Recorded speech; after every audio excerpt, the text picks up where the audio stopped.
What's going on, guys? My name is Matt, and welcome back to Create, Rinse, Repeat. If you followed this channel, first of all, thank you. But second of all, you may have noticed that each time I have looked a little bit different. And that is because throughout the 4 videos I've now posted to YouTube, each one has been recorded using a different lens and camera combination. Today's video is featuring the Blackmagic Pocket Cinema Camera 4K and the Suray 50mm 1.33x anamorphic lens.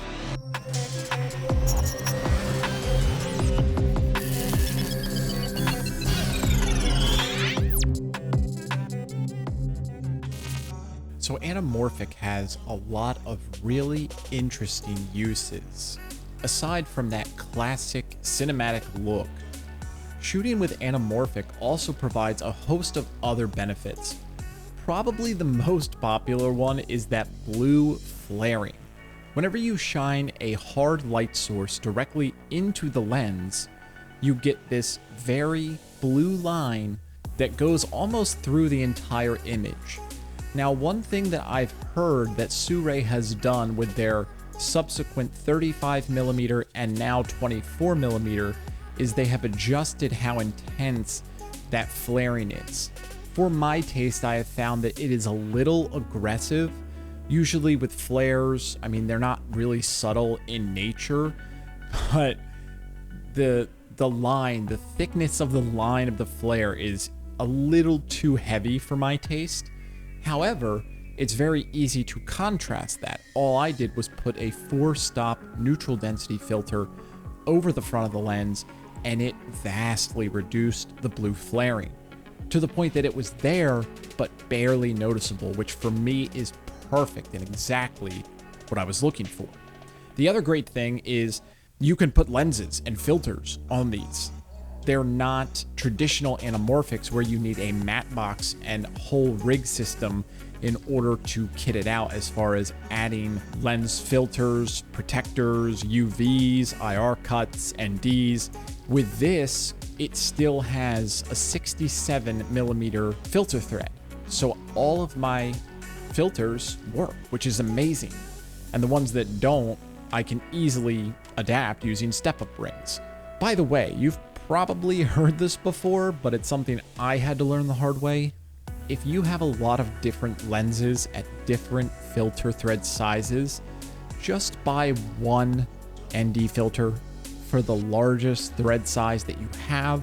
For example, my largest lens filter thread size is 77mm, and then just buy step-up rings in order to adapt it to all of the rest of your lenses.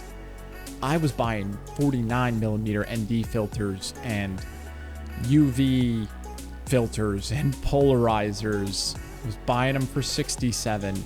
Then I had the 77.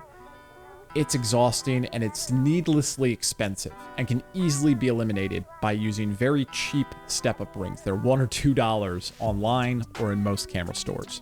One of my other favorite things about the Suray 50mm 1.8 anamorphic lens is the bokeh. I talk a lot about bokeh. You can see it right over my shoulder, and it's been different in every video that I've done, but there's just something about it that I am obsessed with, and I'm not the only one, because bokeh is a quality that you can see discussed and dissected to the most minute detail online.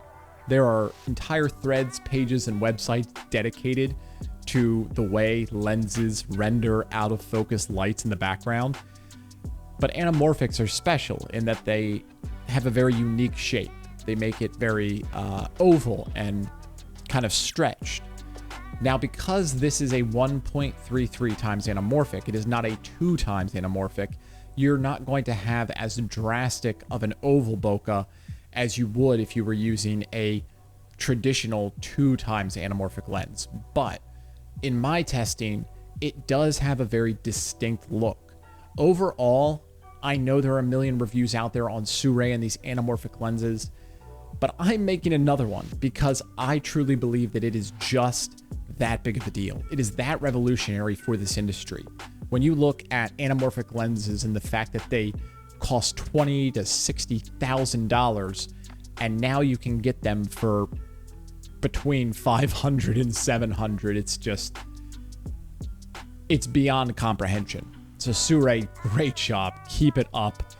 Thank you guys so much for watching. I really do appreciate it. Feel free to like and subscribe, and there will be more content coming soon here on Create, Rinse, Repeat.